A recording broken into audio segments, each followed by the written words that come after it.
internautas, novamente é um prazer recebê-los aqui no canal do YouTube para assistir o Opção Play e a coluna nossa Opção Jurídica.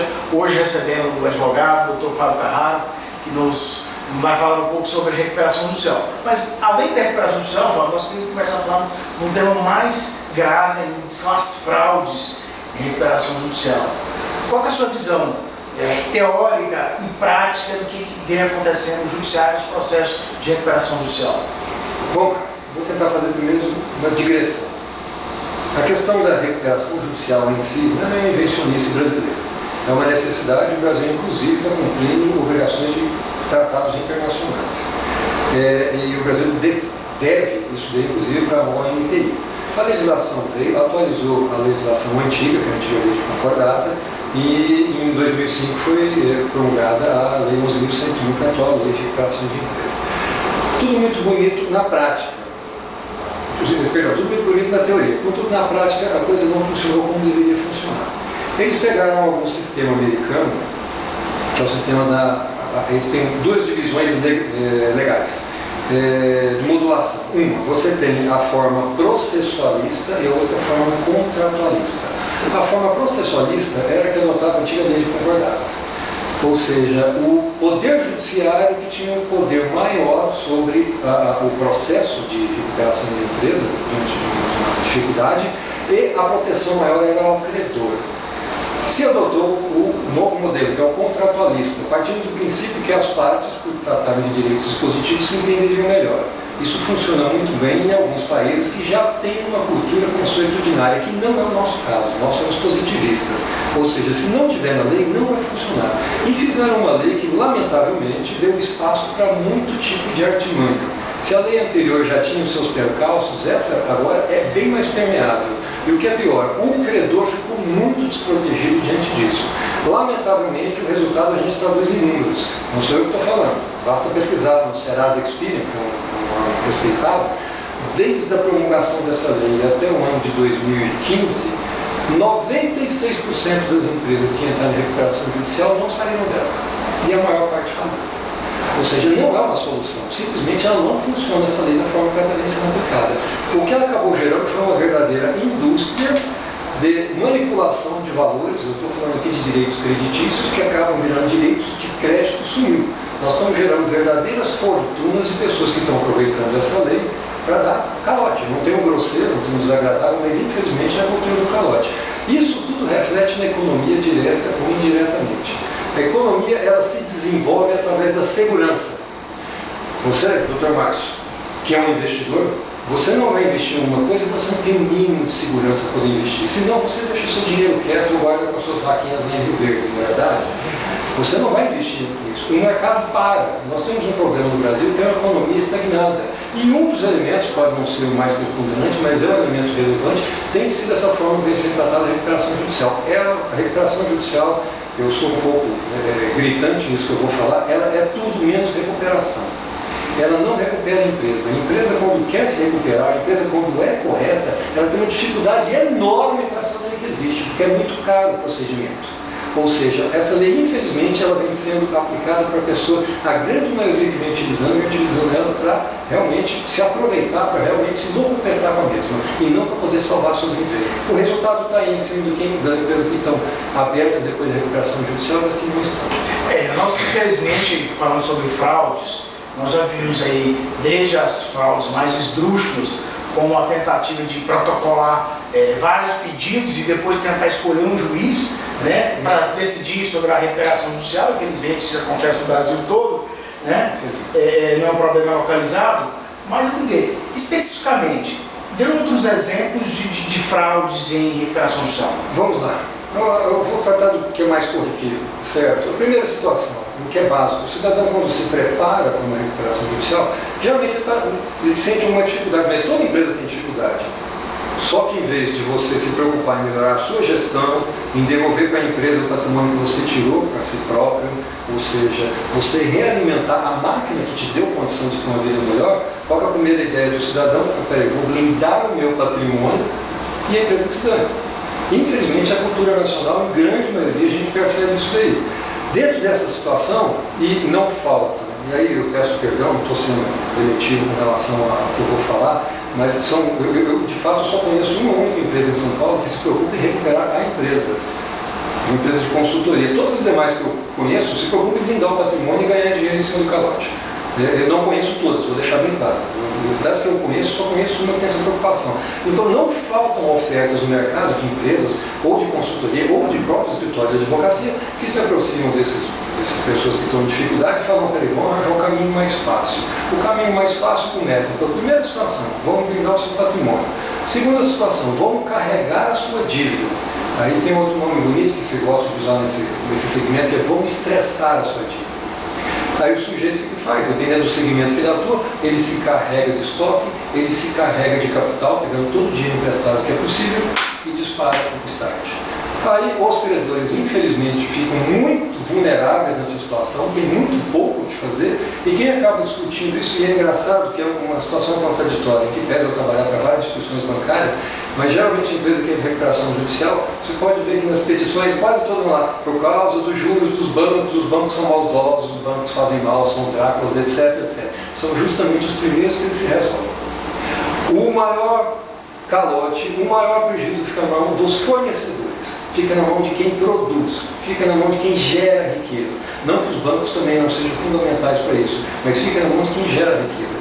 É muito ruim você ver uma indústria, por exemplo, fazer uma situação dessa e ver os seus fornecedores em situação pior ainda, ir para falência porque a indústria entrou por isso. Ou situação que a gente já vivenciou várias de construtoras que fazem isso. Eu já tive a oportunidade de ver fornecedores de marmitas, foi uma coisa simples, uma família que trabalhava, e a bancarrota e tentar o suicídio do pai de família por causa disso. Então são situações extremas em que, infelizmente, o nosso Poder Judiciário não se preparou, ou se preparou, se preparou muito mal para poder enfrentar isso. Porque o viés tem sido aproveitado sempre mesmo. Não, vamos preservar a empresa. Qual empresa? A que entrou em recuperação judicial ou as outras centenas que dependem dela? A quem que nós estamos protegendo? A empresa ou ao sistema econômico? O que é mais importante? Então, perdeu-se, com essa desculpa de vamos preservar a empresa, nós estamos massacrando a economia que está em volta dessa empresa. É um sistema, desculpa, doutor Márcio, eu vou até me interromper para completar um raciocínio. E é muito comum de usar esse argumento, os advogados que trabalham nessa área, eles entram e falam, não, que se essa empresa sair, vai atrapalhar a economia local. Eu faço um desafio. Vamos fazer imagina uma indústria de medicamentos. Se uma indústria de medicamentos, porventura, vier a fechar, eu te garanto que no outro dia não vai faltar medicamento para ninguém. O mercado vai absorver. Se uma construtora vier a falar, tem 1000 funcionários, eu lhe garanto, se a construtora fechar, esses 1000 funcionários, eles vão arranjar emprego, porque o mercado vai absorver. Nós temos um problema enorme que o Brasil não aprendeu, e é uma questão até biológica. Se o seu corpo mantivesse todas as suas células, você tem uma capa desse tamanho de massa púlvera. E atrapalhar o desenvolvimento do seu organismo. Isso o mercado anglo-saxão já aprendeu há muito tempo. É necessário depuração.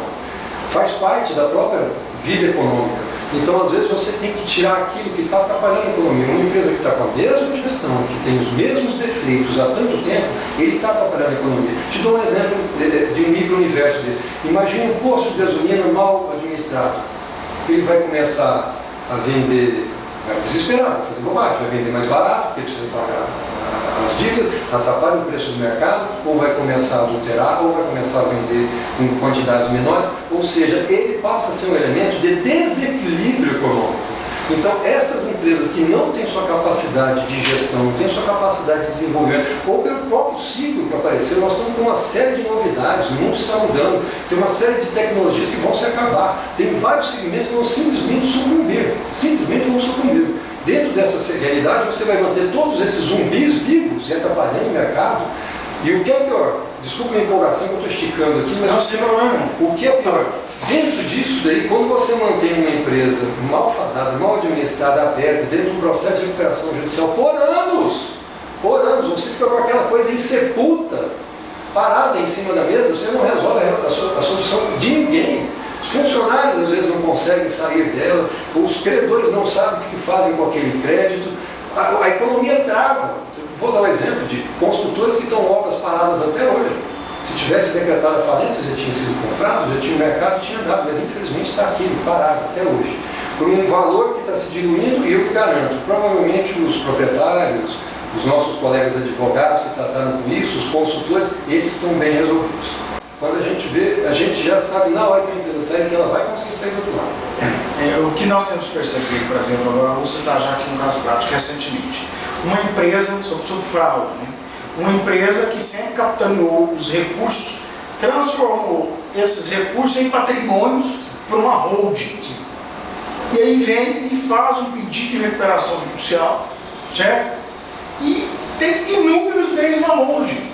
A empresa é incapaz de vender esses bens, mas é capaz de pedir uma recuperação judicial para justamente causar prejuízos para aqueles pequenos.